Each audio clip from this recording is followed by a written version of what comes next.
we are covering the net worth and bonding requirements for state-registered investment advisors, a critical topic for the Series 65 exam.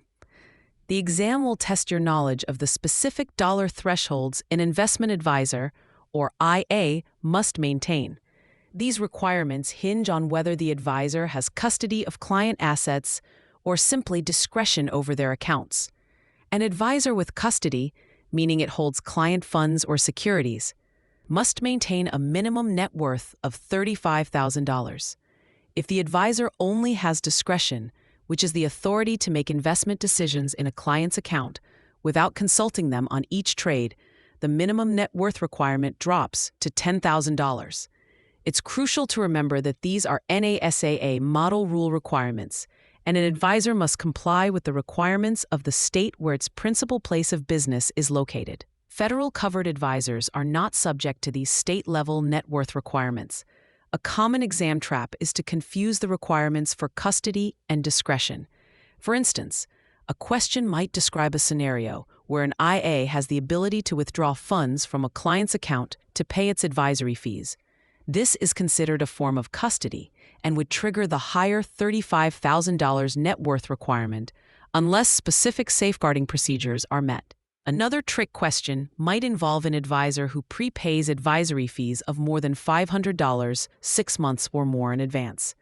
This situation also triggers special financial requirements, often requiring the IA to maintain a positive net worth and file an audited balance sheet. If an IA's net worth falls below the required minimum, it must notify the state administrator by the end of the next business day. Following that notification, a report on the firm's financial condition must be filed by the end of the business day after that.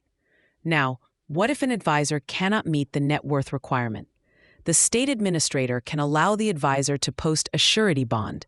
For an advisor with custody, a $35,000 surety bond can be posted in lieu of the net worth requirement. The exam may also test on situations where an advisor's net worth falls below the minimum. In such cases, the advisor may be required to post a bond for the amount of the deficiency, rounded up to the nearest $5,000. Regarding financial reporting, the requirements also differ based on custody or discretion. An advisor with custody must file an audited balance sheet with the state administrator within 90 days of the firm's fiscal year end.